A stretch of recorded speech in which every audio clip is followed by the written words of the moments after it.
பிரச்சனையா அந்த பையன் ஒரு நாள் ஃபோன் பண்ணி கத்துனான். அக்கா மாமா சீக்கிரம் வாங்க சீக்கிரம் வாங்கன்னு கத்துனான். சரி என்னமோ இவர் என்ன பண்ணிட்டாரு, சரி ஏதோ பெரிய பிரச்சனையாகி இதாகிடுச்சு போல இருக்கு, ஏதாவது போலீஸ் கேஸை கூட ஆகி போய் நம்ம போக வேண்டாம் அப்படின்னாரு. நான் சொன்னேன், மாமா நம்ம போகாட்டி நம்ம பக்கம் தான் இதாகும், ஏன்னா நம்ம கூடவே நம்ம எல்லாத்துக்கும் நடிகருக்கெல்லாம் தெரியும் நம்ம கூட தான் அதிகமாக சுற்றுறாங்க அப்படின்ட்டு, நீ வா போவோன்ட்டு என் வீட்டுக்காரை கூட்டிகிட்டு நான் போயிட்டேன். அங்கே போய் பார்த்தாக்கா 2 பேரும் சண்டை போட்டுட்டு இருந்தாங்க. நான் இனிமேல் ஆதி கூட இருக்க மாட்டேம்மா அப்படி இப்படி அந்த பொண்ணு சொல்லுச்சு. நான் என்ன பண்ணேன், சரி விடு அந்த பிள்ளை உங்க கூட இருக்க மாட்டேன்னு சொல்லுதுல, நீ ஏன் போகக்கூடாதுன்னு ஏன் தொந்தரவு பண்ணுற அப்படின்னு அவங்க அம்மா நம்பர் வாங்கி நாங்கள் பேசிட்டோம். இந்த மாதிரி பிரச்சனை நடக்குது, நீங்கள் எல்லாம் வாங்குங்க. அவங்களும் எல்லாரும் வந்துட்டாங்க. எல்லாரும் வரவும் ஏதாவது பொண்ணு பதறி அழுகையில எந்த தாய்க்கா இருந்தாலும் பதறத்தான் செய்வாங்க. அந்த அம்மா வந்து கத்திட்டு இருந்தாங்க.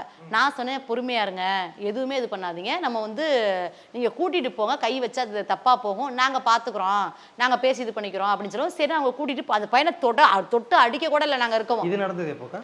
இப்போ ஒரு 6 மாசத்துக்கு முன்னாடி இருக்கும். இப்போ அந்த சமயத்துல அந்த போஸ்ட் எல்லாம் போட்டிருந்தாங்க. அந்த டயத்துல தான்.